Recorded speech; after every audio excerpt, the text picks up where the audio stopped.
Hello everyone, welcome to Yellow Couch. My name is Lightness. For those who don't know me, I'm a brand and PR manager here at Empower. So sorry Nancy could not be with us today, so I'm standing in for her.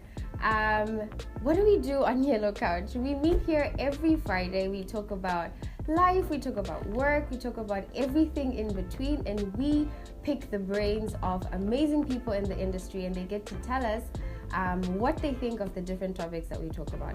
Today I'm excited for the female leader that we're going to have here today. Her name is Lilian Makau. I will allow her to introduce herself in a minute, but our topic for today is inclusion starts with an I. It starts with us at the workplace. So we're going to pick her brain today and see what she thinks.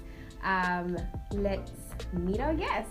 Thank you very much. Hello, everyone. My name is Lilian Makau, as introduced, and I am the head of human resources at Standard Chartered Bank, Tanzania. I am not only just a banker, I'm not only an HR professional, but I'm also a wife and I'm a mother to 2 kids. Yeah, that's really cool. Is it a boy, girl? Or boy, I have girls? 2 girls. Oh, yeah. That's girl power. Yes. We need more girls in the world. We do. Before we start, here at Empower, we have something called Kitenge Thursday. And isn't it amazing that our guest is also in Kitenge? I just had to say that, sorry. Thank you. Maybe we should start. Yes. The first question I think we should start with is just defining what we're talking about, right? Sure. In your own opinion, what do you think diversity and inclusion means, especially in the workplace? Of course, you're an HR practitioner. So in the workplace, what is diversity? What is inclusion? Is there a difference between the two? Is it the same thing? Okay, all right. So let me start first by talking about diversity. Yeah.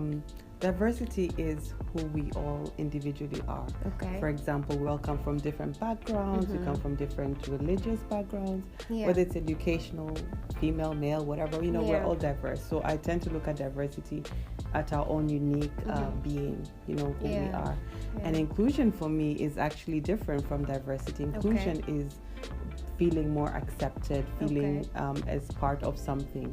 And when you have both, it's actually a beautiful thing. And one cannot exist without the other. You cannot feel included if you're not in a room with diverse individuals. That and you is cannot true. say that you're inclusive if you're only looking at just the types of people. Some people tend to look at diversity as the numbers, and inclusion is actually that. I like this interesting definition that I heard a while ago. Diversity is being invited to the party, and inclusion is being asked to dance. Wow. So being a part of that, I like to. Everybody wants to dance. Exactly.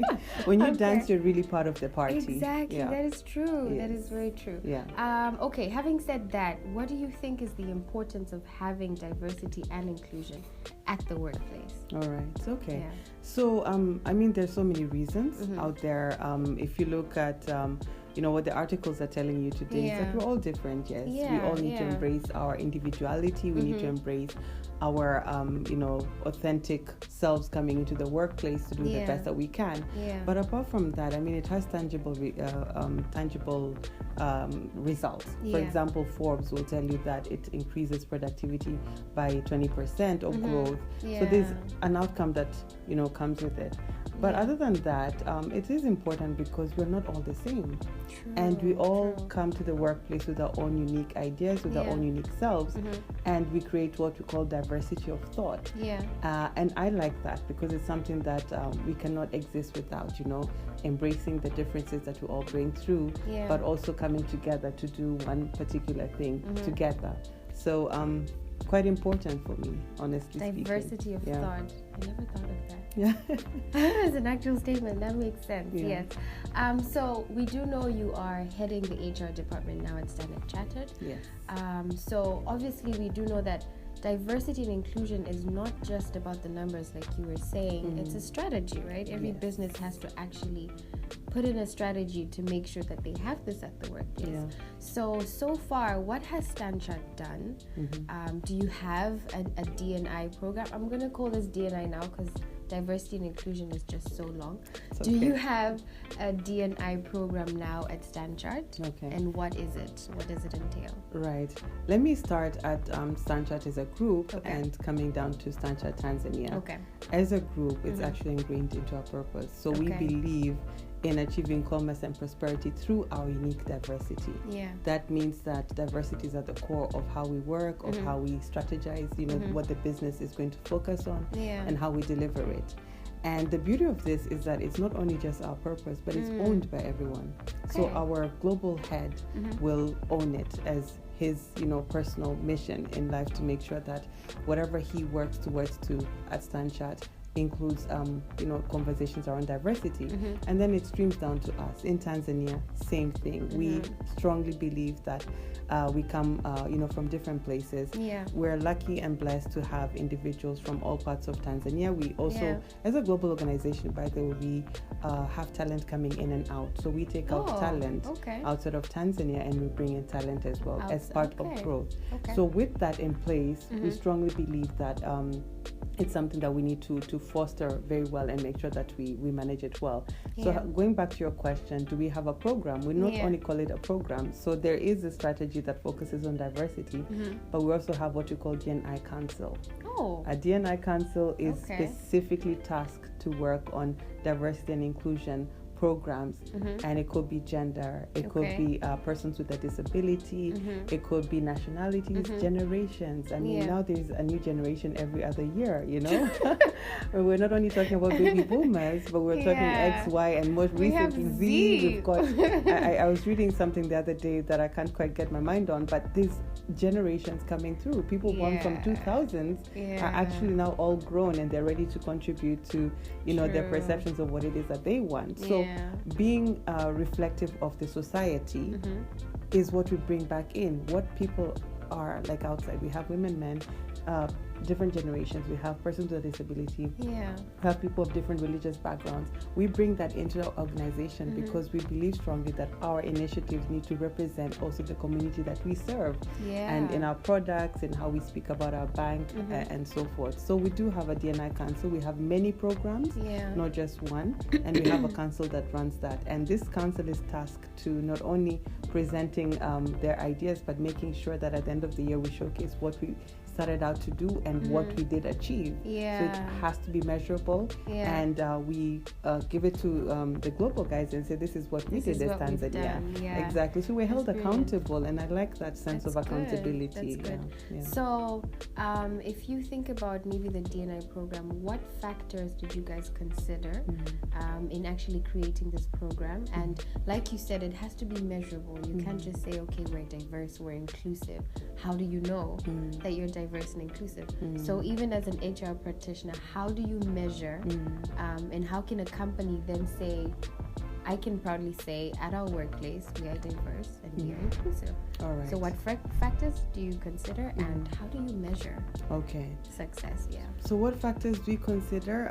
Again, we gather insights from different people in terms of what they want to focus on, or what they want the organization to focus on. So this is like people within the organization? Within the organization. I say our colleagues. We don't say staff, we say colleagues. So we gather insights from our colleagues in terms of what works for them. And what you'll find is most often than not, most D&I initiatives will be consistently the same throughout. So gender, nationality, religious backgrounds, persons with disability, and we've also brought wellness as part of our D&I. And physical wellness, and mental, or physical, mental, social, and financial well-being as well. So it's all part of that. And with these insights came through the D&I pillars. We call them pillars. So each pillar actually has a sponsor. And sponsorship, as you would know, is really important in making things happen. Any organization that does not have leadership endorsing any process will most likely not take off, because you will have to work harder to convince them that this works. So what makes it all wonderful at Stanchart is that everybody's held accountable. My CEO is held accountable and he carries it so well. I mean, I can tell you so many wonderful things about how we do it in Tanzania, but also as a globe, or as an organization globally, we do a lot more to do with that. Your second question was around how do we make sure that we've achieved what we set out to do? How do you know that there is success? How do you measure the success? The simple best way of measuring success is feedback. If people are not giving you the right feedback with what you've set out to do, then how do you know you're really doing what you set out to do? So that's one. And secondly, where it's initiatives that require you to do a number of things, not only internally, but we also have outward going programs. For example, with mentoring young girls and so forth. So it's feedback again from them, but also the demand will tell you that, yes, we're doing a good job. We need to do more of this. So those are the two most top things I would like to put there. The others are all metrics around how often and so forth. But feedback, I believe, is the most important thing. It's the most important one. Definitely. So in the beginning, you get feedback from the people, and then at the end as well, you get feedback from the colleagues, which is good. Which is good. Now, in terms of a D&I program as well, I think just sticking on to that, what do you face any challenges in actually implementing the program? Or do you face any challenges or backlashes from people, maybe, you know, who might not feel that maybe this activity will go well with men but maybe doesn't go well with women, or this activity will go well with these kind of people but won't go well with these kind of people? So do you face any challenges like that, or any other challenges when you're actually implementing the D&I program? I'm sure everyone can agree that certain challenges will come through. It's not one size fits all, which is why diversity is beautiful because it's so diverse in itself. So we do get times where we get conversation. Maybe we focus on a lot of women topics. For example, in the month of March, women focused issues, and the men feel like, okay, what about us? What about us? We don't have a month. Exactly. But we do actually have International Men's Day. We celebrate International Men's Day every year in November, but we don't leave it until then to also include them. What we've come to see is that it's so important that when you're having gender conversations, you include the other party in there.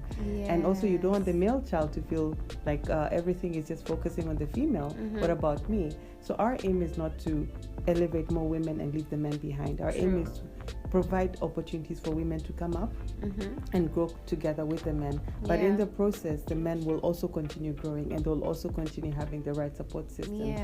A controversial issue perhaps would be something like domestic abuse and violence. We actually have a standard that has come out that we follow through very well, because during COVID-19 times, if you read the news, there was a rise in domestic abuse and violence cases. People are at home. Yes, because people are staying at home more, and those are uncomfortable conversations. But we felt that it's important to start talking about those conversations. But you just don't go out there and say, we're going to come talk to you about, this and that. You find a way to go into it, and you carry everyone with you, and then you go into the real issues. And there's conversations for male, there's conversations for females, and there's conversations for everyone. So you do have to work hard to make sure that they're catered to the crowd that you're talking to. And it comes with these challenges, like I said, I think moving on from the program itself, when you are seeking out new talent, or if you're seeking out a new employee, right, is D&I, like a D&I mindset, is that something that you're intentionally seeking out in new talent? Is that something that you want people to come in with that mindset, or is it not a factor at all when you're recruiting new people? All right. So when something becomes part of your culture, it becomes part of your mindset. So even in our screening questions, you'll find a lot of questions that will relate to diversity and inclusion. And that enables you to see how fit this person would be and so forth. But we're not closed off, because we do believe also people come from different backgrounds, and maybe it's not so much of an exposure in certain areas as it will be in ours, and we allow you to come as your authentic self, and we also onboard you into the culture that we want to have. We want a fair culture. We want people to be themselves. We want people to feel fairly treated, and there's a lot of focus and conversations around that. And we also talk about unconscious bias, the biases that we walk around that we don't talk about. You don't even think of it. Exactly. I mean, research says that 99% of our thoughts are unconscious. So if you think about it, only a bit of it is conscious. It's actually conscious. Yes. So we make them aware of our conscious, being more aware of your unconscious biases and working with that as we integrate you into our culture. Okay. So my final question as we close would be, you've had experience in many different industries. I mean, you've moved from manufacturing to banking. I don't even know how you did that, but brilliant. And you have studied HR, you studied psychology. So in your own opinion, what do you think is the best way to make sure that everybody feels included in the workplace and everyone feels like whatever they say matters? What do you think is the best way? If you were to pick one thing, what would that one thing be?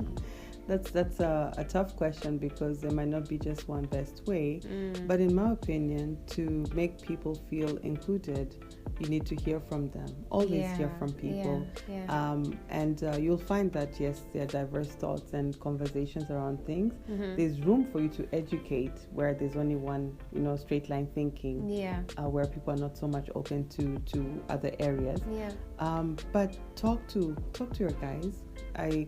I believe in over communication than under communication. Get to understand them, be open, create that room for trust, so that someone can also come and express their own opinion. And at the end of the year, check how they are, with your surveys. Check in often, but do your engagement surveys and see what they really think about what they think as well. The initiatives you have in place. Okay, that's great. Thank you so much, Lilian, for joining us today. It's been such an amazing chat. Thank you for giving the time to come here and speak to us. For all those who are watching this for the very first time, please don't forget to subscribe on our YouTube channel, to follow us. If you're watching this on Instagram and you're not a follower, click the follow button, and share this with your colleagues. I mean, this is something that every organization should actually have. And even as an employee or as a colleague, as they call them, this is something that you also need to know. You want to go to a place that is inclusive and that is diverse and that will value you as a person. So thank you so much once again. Thank you for having me. Until next time, over and out. Thank you. Bye. Bye-bye. Thank you, guys.